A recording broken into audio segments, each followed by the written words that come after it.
Yes, people, we are back. Us and the crew, obviously, I'm going to get with that. Us and the crew.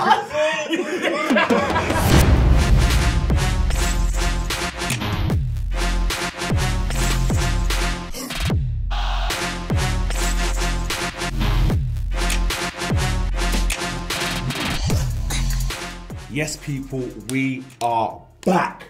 Now, if this is your first time watching Weighed In, this is the show where we weigh in about who's getting weighed in. I'm Steve the Madman. We've got Adam McCullough here, Savage Dan. The team. Now, this is the team, but I just want to let people know from the offset that I don't know too much about the technical side of boxing. That's me. What do you mean? I'll do that. Yeah, you know, exactly. We kind of represent everyone sat at home. We represent Got like everyone. a casual view. We got someone that knows a little bit more, but not everything. And then we got a guy that knows. Yeah, I know my stuff. But Gets in listen, behind you the should ropes. all, by the end of this series, be boxing experts. If I'm Well, honest. I want to become a boxing expert. You're going to teach me that? Yeah, you need to become a boxer. Oh, yeah. After what's been happening. We're getting you in the Yes. ring Yeah. soon. Listen, this is it. But talking of that, the reason they're mentioning that is because I've said I want to start boxing. But it's all because of the KSI Logan Paul fight. Did you see that? What we're seeing in football these days is where you kind of got like the YouTuber football club kind of thing. You got hashtag all those kind of guys playing games. I compare it to that, where they can fill in out an audience. They could have been there doing anything. They could have been playing tiddlywinks. They could have been playing, And I they don't would have know, filled it whatever, and they would have filled that stadium. So fair play to them. But me personally, I didn't watch because I don't like KSI and I don't like Logan Paul. Oh, you don't like him? Like, I just don't like. I found it funny that a lot of people that would never watch their content, have never really liked them, started liking them that week because there was a lot of views You out know there. what it is? I think there's a primal thing about boxing, and I think people gravitate towards it and they want to watch boxing no matter who's fighting. So if you then get the most popular people on the planet or YouTubers, and then how did they get Michael Buffer? Well, Bro, it's peas, isn't it? Yeah. It's peas. Wonga, bro. Michael Buffer, they were selling out arenas, it was pay-per-view. But there were a few times when Michael Buffer was like, watching that. So here's my thing. Yeah. My little daughter, who has never ever been into boxing, we was away, and bloody hell, we was finding it hard to stream it because you couldn't even get through to their site. So many people wanted to get in, but she's never been into boxing.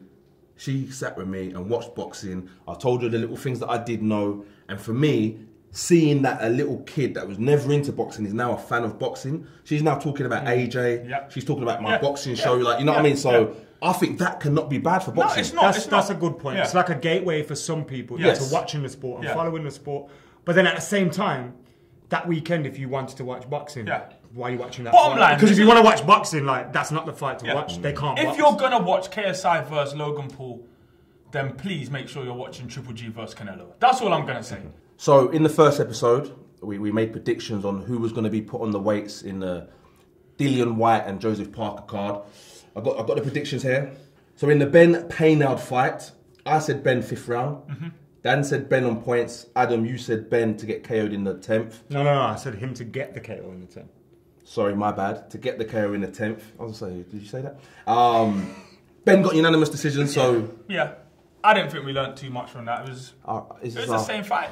You're the one that It's knows the same everything. fight. You got it I right. kind of thought, I did in my heart of hearts, I hoped that Ben would put on something more of a masterclass, but it was a similar fight. I don't think we learned anything. It was a from similar the fight. And that's a yeah. shame because Conor Ben had to go in there. But really having said that, and make a Paynoud's difference. good.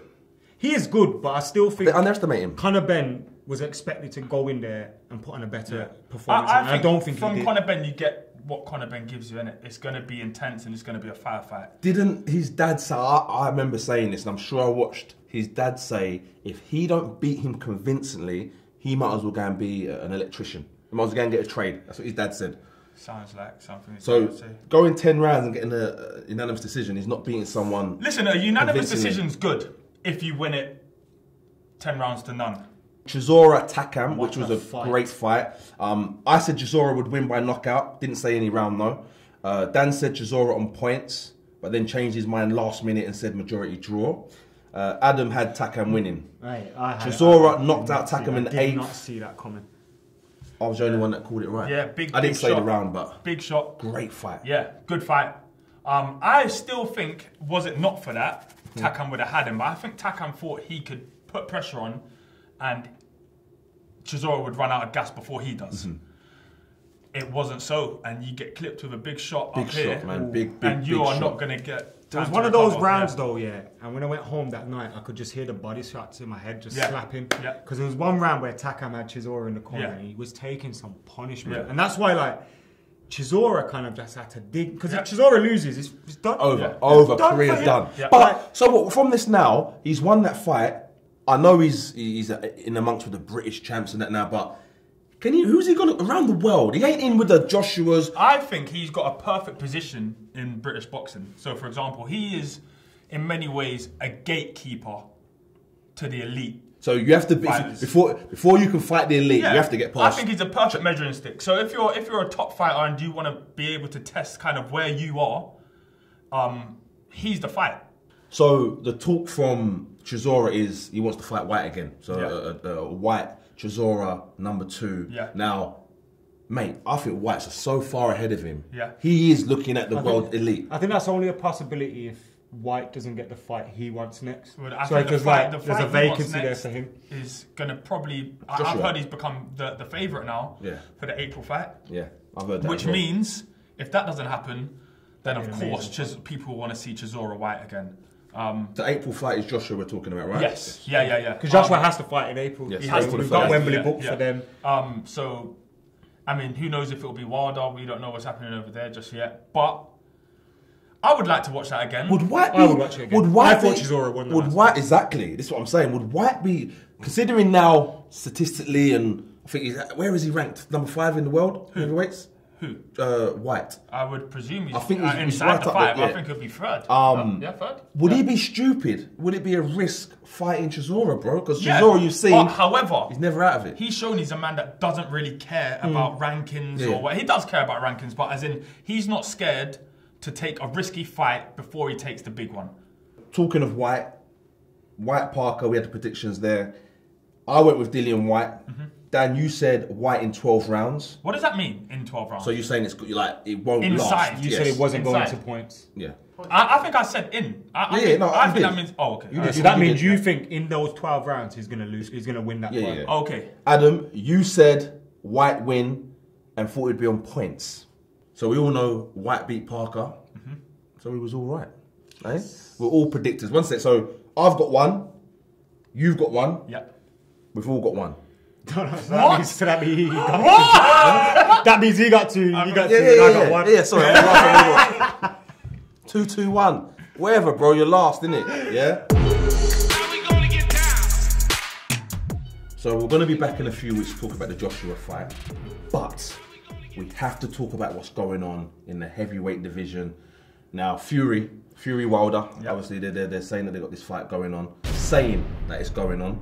Fury was less than convincing in his last fight. In fact, last two fights. I disagree.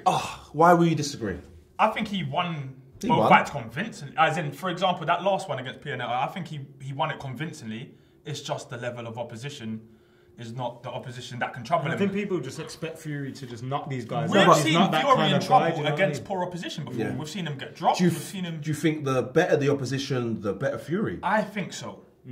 That's because of the style of fighter he is as well. He's very awkward. He likes to make things difficult. I'm not sure if he's ready for Wilder at this moment. I'm not sure if that's a good enough dress rehearsal for Wilder. But I think whoever you become, however good you are, he becomes that. Have you seen or heard that saying, the enemy of my enemy is a friend? Yeah, I don't know if I've heard it the way you said it, but I have. We've done it again, haven't we? We've done it again.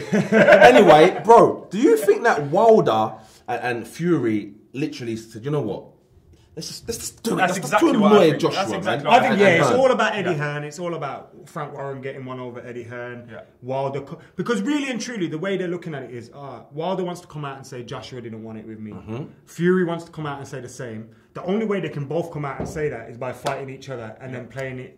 We're fighting because... And when it's all said and done, those two together, you can do 50-50 because they are probably 50-50 in terms of what they bring in.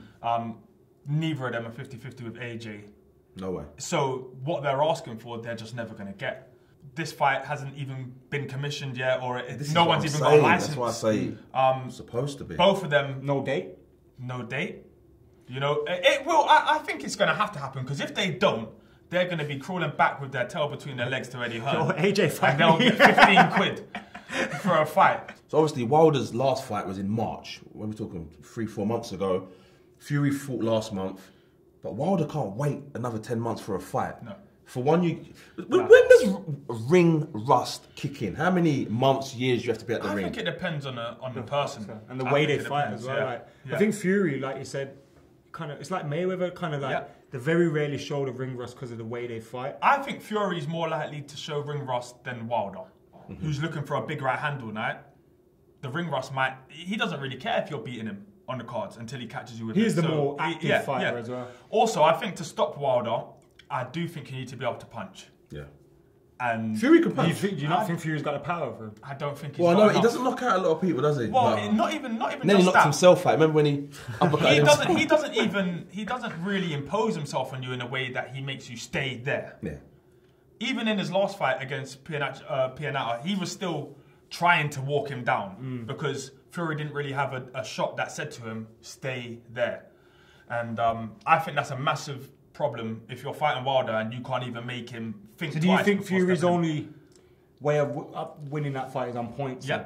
And I think that's the same for Joshua. But he's so unlike a heavyweight in the way he fights. Like, no, I think it's the same for Fury to beat Joshua. You have to fight a perfect fight on the back foot and win a unanimous decision. But for me, if you're ranking the heavyweights, let's say the main ones at the moment, White, Joshua, Wilder, Fury. For me, Wilder comes out bottom of that pack. I don't know. Personally. Of course, but I don't think that means he doesn't win the fights. So, no, for example, in a heavyweight, anyone can win. It's not even just that. I don't think Wilder cares that you're better than him, if that makes sense. He almost banks on you being better than him. He fights from the back of the room and he waits for you to think that right hand's too far away and he just throws it. He doesn't even care where it goes. That's why he misses 90% of them. Why couldn't they make the AJ fight with one of these two happen? Wilder. Why couldn't they make it happen? One man. Frank Warren. I remember a reporter saying, if there was a nuclear bomb on planet Earth, only cockroaches and Frank Warren would survive. So, boys, Canelo Alvarez and Triple G. I know you're excited about this. You're excited about this. Wait for this fight. We all love British boxing. We've been saying British boxing's back. But for me, this is going to be fight of the year. Yeah, what do you reckon? 100%. Obviously, it was meant to happen in May, but Canelo got banned for taking something. Clenbuterol. Yes, exactly. That's what. It's a substance which I don't know what it does to your body and why people would use it, but Mexican farmers use it with their cows or in their food. What, to make their cows beefy? Yeah, it basically increases the mass and makes them grow faster. Beefy. Cows are beef. Makes them beefy. What? My other co-host on my other show laughed at that. I'm going Triple G again. I think Canelo again. I think Triple G won that easy, hands down. Not Not easy, but you know what? I watched it again yesterday, no commentary. And that fight, at the very most, was 7-5. See, I think the commentary, when you watch it, makes you think Triple G. At the very least. But for me, like, a lot of people said Canelo weren't winning because he was working off the ropes and he was constant. But Canelo loves being on them ropes. I was just going to say that. Do you know how happy he is in that position? Dropping back, and he just kept doing it? No, I think there's a big difference between being on the ropes of your own free will and being made to be there. He's comfy there. He's definitely comfy there. It's not his game plan. You heard between the rounds his coach is saying, stay off the ropes. That was not a game plan. He's just good off the ropes. He was being forced back there, 100%. Go from 4 to 10, go through the whole way, stay off the ropes, he was being told. He couldn't help it. He couldn't help it. So Triple G, obviously, he fought in May. Yep. He won against... Vanis Mitchell-Ryson. Yes, that guy.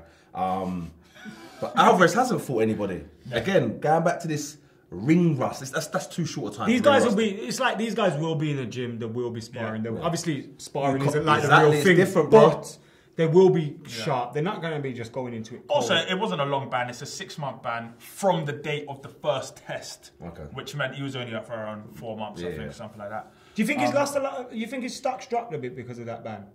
Do you think people are? I've noticed a lot of people are suspicious. You know what it is, it's a plausible excuse he has. Yeah, he's saying, "Yeah, I'm Canelo Alvarez, but if I see a taco shop and I want a taco, I'm gonna go and get a taco." You know, I didn't grow up with a silver spoon, etc., etc., etc. So that's a plausible... Was it in taco? Well, he's saying it's in the meat. And he specifically said a taco, yeah. Yeah, now he did specifically say a taco. He didn't say it wasn't a taco, but he's saying, I don't know where it came from in the meat, but he said, I'm not It's not outrageous for me to go and get a tackle. As far as I'm concerned, yeah, with the first fight, if you are on a Golden Boy show at the T-Mobile Arena, which is Canelo's arena, with a judge that has a scorecard already filled out for him before the fight, or her, sorry, Adelaide Bird, and it's a WBC belt, and you get a draw, you won the fight. You won the fight. And there's no argument for it. That's why we'll hear silence. I personally disagree though. I don't think Triple G won that fight. Does anything change for the next fight? What needs to change for the next fight? One judge needs to change. Okay. I don't think Triple G needs to make too many adjustments. I think the faster he puts on the aggression, the faster he makes Canelo kind of give up the middle of the ring. Whilst that fight's in the middle of the ring, Canelo is alive, if that makes sense. So Canelo will now try and fight this fight away from the ropes, and that will be, I think all the adjustments will be made by Canelo Alvarez. And he's good enough to make them, I just don't think he's good enough to beat GGG. What do you reckon? Canelo. I'm a little bit biased. Straight Canelo. I prefer Canelo over Triple G. Are you Mexican as well? I'm a big... He's Mexican, bro. What was you thinking in the Khan Canelo fight? Who was you rooting for? I was a neutral. Why are you asking me that? So Amir Khan Vargas. What's your thoughts on that? Do you have any thoughts? I'm looking forward to it. I like Amir Khan. I love Amir Khan. I think it's unfortunate for him. Like, he's came through at a time when British boxing wasn't as popping as it is now. But he's been one that's never shirked the challenge. Yes, had an amazing career. He's been champion a couple of times, and he's been involved in some massive fights. And that's all you, as a boxer, that's all you can ask for. And at a time when British boxing wasn't doing well, Amir Khan was the main. Yeah. Here's my thing though. Did you think there's a couple of things I wanted to say? One thing, he didn't fight a lot in the UK, did he? No, I feel like he could have started the spark for British boxing. No, but he had to chase. But who's he fighting here then? He had to go chase the checks. So why couldn't they come over here? AJ makes people come over here. AJ is the draw. But we never had Wembley popping and all that kind of thing going on. It's also very, very different when you are a lightweight. Yeah. And that makes a big difference. There's not huge money here, and if the better lightweights in the world are stateside, you go stateside. Right. Another thing. So with Amir Khan, his last fight he fought Greco, right? Was it Greco? Yeah. Lasted seconds. Yeah. But he didn't even wait for his ring music to start before he went into the ring, which makes me think, because he was so up for it, yeah, that obviously he just ended up going in there. But I think that's what's happened with his fights throughout his career. The crowd, he goes with the crowd, he gets so it's an emotional fight. You know what happens? He gets hit and then he thinks, bang, you just hit me, I'm going to bang you out. Because he could have a good first 4 rounds where because he can outbox anyone. He's that quick and that technical. He can outbox most people, bro. But it's when he starts, as I say, getting with the emotions, that's when it goes wrong for him. Well, he had that pre-version of Amir, and he had the post-version of Amir Khan. And the post-version was much more of a smarter boxer. Yes. He's still going to have that chin where he can get hit and it's a bit questionable. But the thing for me was never like, I used to always see it with Mayweather, like, one of the things was he'd get hit and he'd think, all right, forget it. Let's just recoup, go again, let's win this round. Listen, and I don't think Amir Khan thinks like that. There's 3 types, I'd say, of reactions to a punch. So you either get hit and you retreat and it brings the fire onto you. You get hit and your ego's hurt and you want to go after them, which is Khan. And then you get somebody who gives you no reaction from a shot. And that is a Mayweather, a Triple G. Do you see what I'm saying? These kind of, that is the number one. That's the best reaction to get. That's the one you don't want to do when your mum hits you. Oh no, you must. Mate, retreat. Yeah. You need some sort of reaction. I'm not saying cry, but you need some. If they lick you and you do nothing, they're coming after you again. They want to see something, some sort of reaction. He's fighting Samuel Vargas. Yes. A Colombian. Last time he fought a Colombian. A Canadian Colombian. I don't know what this makes him. To me, it makes him exactly. I think he's going to be passive aggressive. Who's the last Colombian? Prescott. Yes, Braden Prescott. He was a full Colombian. Do you think? Oh, you're Colombian, isn't it? Yeah, I've got a bit of course, you're Colombian. Yeah. Do you think that if Khan does win this, it puts him in with the likes of Garcia, Spencer, catapult him back up there? I would say so because he's still a name. He's still a name. And could he bring them fighters over here? Maybe. I mean, the thing is, he's lost a bit of his fan base since British boxing became. I don't think Khan's fan base is his fan base anymore. I think just boxing fans will watch a Khan fight. Because it was like he had that kind of like whole Team GB, Britain, like but moms and dads and families. It's gone now. It's gone, and there's a new kind of new wave of fighters who have that now. But he's still very relevant, and every fighter is gonna want Amir Khan on their resume. So let me ask you this then. So you've got there's two ways. You've got the actual fighters that are the best, meaning the Crawfords, Spence, Garcias. They're like top three in my opinion in that division, right? But then you've got Pacquiao and Kell Brook. Yep. What way will Khan go after this if he wins? Money fights on the left. Is it? Yeah. And the Pacquiao, easier fights. And the easier fights. So that's more money and easier. Exactly. But then respectable and maybe hard on this side. That fight there makes this fight worth. I love what we're doing here. I love what we're doing. Maybe. I think his next two fights are over here. Your punch is the last thing to go. How long does your speed stay? If you're a speedster. Your speed starts to go before your power. Your power's the last thing to go, man. You know what's mad for me? Like I play football, not at a great level, not as high as you once did. You tell everybody. But like, you know, when you play football and you used to do this, you used to do a certain pass all the time, and then one day you do it and you're like, I can't do it anymore. Tell me about it. That happened to me recently, and I felt like crying. Imagine you're a boxer and you're in the ring. You couldn't make the pass. No, you're in the ring. And I made the. Shut up, man. And you're in the ring and you have that moment of realization that, raw, I can't do it. Would it be like that? Must be so because you got a man looking to kill you. Where would you find that out though? Ain't that what sparring's about? But I don't know, like because. Like David Hay, like how far did he push himself when he was training and sparring? Because mentally they don't exactly. Like, but then you've got a Povetkin, for example. Look who he's sparring for the AJ fight. Who's he been sparring? Dubois. He's got Us something. No, Usyk. Not Usyk. Onogu. It's one of them names. Top fighter though. Yeah. He's got three big, strong boys. Yeah. And they go as hard in sparring. I always wondered about sparring. Yeah. They have headgear and stuff on, but they go hard. Man, it's a fight, man. It's a simulated Man's fight. getting knocked out in sparring and that. Let me ask you this then. Going back to Khan Vargas.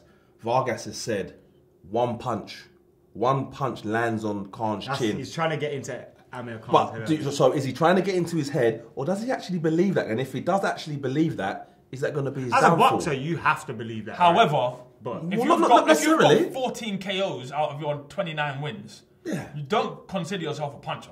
So he's definitely just saying it. Just saying it to get I think maybe he thinks that isn't that happening every fight? Listen, Amir Khan fight. I hear that, but Amir Khan gets absolutely smacked. No, he does. I'm just saying, but that is a quote you could take from any of his opposition. Amir Khan says that he's at the peak of his powers. He would do, though, innit?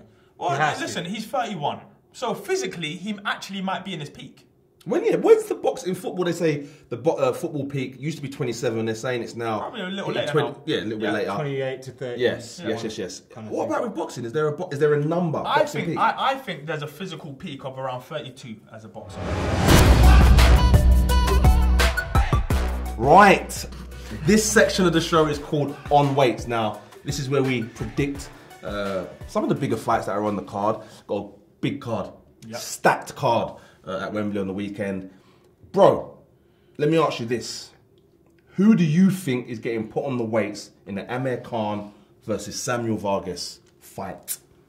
I'm expecting Khan to win convincingly points. Amir Khan, Vargas. Vargas is going to get put on the weights. I say that because every time Vargas had a decent opposition, Danny Garcia, I think, took him out in 4. I think Spence took him out in 4 as well. I think Amir Khan will take him out in 6. Okay, I am going with Amir Khan. 30 seconds this time. Longer than my love life, eh? Yeah, mate, it's longer. Don't get it twisted, bro. 30 seconds of good stuff, innit? Yeah. Triple G versus Alvarez. Who getting put on the weights, mate? Ooh. I'm going to go with a Triple G split decision because they'll try to rob him again. But yeah, I think it'll be a concise 8-4 victory, but they'll have one Would they have the same judge there? No. Okay. No. They'll have different judges. Get locked in the thing is, I think Triple G is going to try and not let this go to the judges, but I think Canelo's good enough to move well enough to be able to not get seriously hurt. I think we'll see more fireworks though. I say this more in hope than expectation. Triple G on weights. That's because I want Canelo to win. But as I said, hope. I think Canelo is getting put on the weights. I think Canelo's going to get put on the weights. And I also think it's going to be a stoppage. TKO, mate. Yeah. TKO is going to pound him. TKO.